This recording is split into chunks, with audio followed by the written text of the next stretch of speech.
The president of Dangote Group, Aliko Dangote, says plans are underway to list the $20 billion Dangote Petroleum Refinery on the Nigerian Exchange as the refinery gets set to start operations this December with a production volume of 350,000 barrels per day. Meanwhile, the Nigerian National Petroleum Company Limited now has a new board with Pius Akinyelure as non-executive board chairman and Mele Kyari retaining his role as group CEO.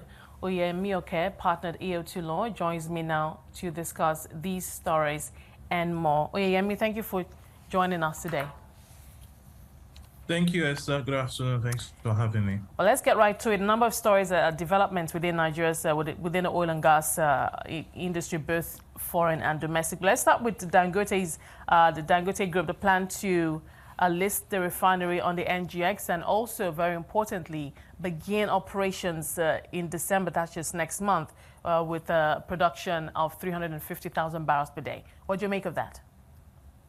Well, I mean, I think it's a good development, particularly for the Nigerian Stock Exchange. In the last 8 years, perhaps up until 2022, we've witnessed a lull in activities of the Nigerian Stock Exchange. In the last 1 year, we've seen some significant listing, right, by financial services companies and also the Nigerian Infrastructure Debt Fund. So I think that is good. The listing of, or the proposed listing of Dangote Refineries Limited to the Nigerian Stock Exchange, I think is good in order to open up investment on the part of the company from members of the public. And also, I think this would improve market capitalization on the exchange. On the side of how this would work for the company on the side of operations, right? We can see now that the domestic supply, the crude oil supply issues have been resolved, at least to a certain extent, to enable the refinery kickoff. And there's an estimate that about 6 million barrels of crude will be refined before end of 2023. So let's see how that would happen. And hopefully, once operations starts, perhaps the much awaited refinery or private-owned refinery or the largest single-train refinery will kick off as soon as possible. Right. Now, in relation to that, before we go into the new NNPCL board, the NNPCL did say recently that it's targeting or it's hoping to end petrol imports by the end of 2024. We know we've gone back and forth on conversations around where the current refineries are, how viable they are, the turnaround maintenance, the shifting dates, etc. But what do you make of that when you hear those kind of comments? Well, my views with regards to perhaps the current management of the NNPC has been that it's a management team that is quite ambitious in its target, and I think that's good. Perhaps maybe this is attributable to the fact that the company now has been reformed to ensure that it is profitable. Now, if we look at some of these targets, I guess some of these targets are on the basis of perhaps the plans which the NNPCL has with regards to all the refineries that are on the some type of maintenance. Now, looking at the position of the NNPCL, right? They've given us target dates for the commencement of production by all of these refineries, right? That would start from end of this year, right, up until Q4 of 2024. I think beyond that, two things come to mind for me. The first would be the availability of products being crude oil for the purpose of the use by these refineries. If you see what has happened with, for example, the Dangote refineries that we've mentioned before now, we've seen issues with regards to supply, and this is attributable to the fact that you don't have a lot of domestic supply of crude. That's one. Then two would also be the issue with regards to commitment of or already committed volumes, right?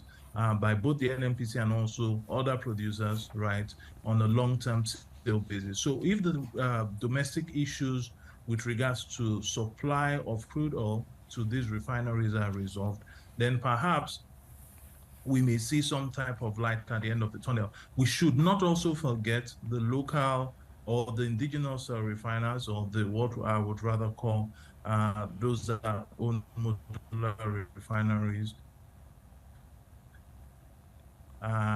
Government should also create an enablement for operators such as that in order to be able to sure that there's availability of product in the domestic market. All right.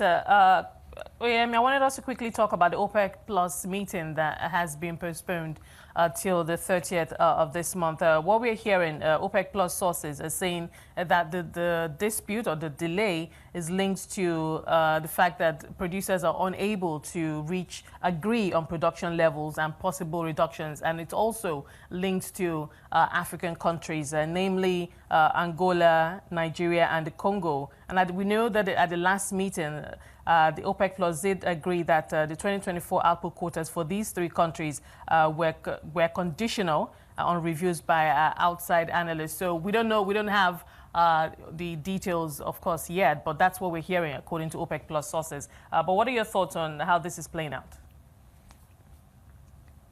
Well, again, I would say that some of these challenges or some of these issues have actually started from the last OPEC meeting, right, in June with regards to production quotas. And I would recall that Nigeria actually mentioned its intention to increase its level of production from about 1.3 to about 1.7, right, in November. And interestingly, we've been able to achieve now balancing what I would call individual national interests with the collective interests of members of OPEC Plus. Now, Nigeria is pumping way beyond perhaps its quota of about 1.3 as at now. And obviously, it's a good thing for Nigeria, and Nigeria would definitely want to leverage on that advantage. Now, how does this tie in with the ultimate objective of OPEC Plus? Would be that OPEC Plus would rather want a situation whereby you have production cuts in order to maintain stability of prices. There are analysts that have said that Nigeria perhaps may be amenable to holding the current production volumes, but I guess the discussions are being held now, and perhaps on Thursday we would see the outcome of those discussions in terms of whether there will be increase in our volumes for countries like Nigeria and Angola. Well, we'll keep our fingers crossed and, of course, keep an eye on that and see how that plays out. Thank you so much for sharing that with us today. Appreciate your time on the show. Oyeyemi Oke, partner at AO2 Law.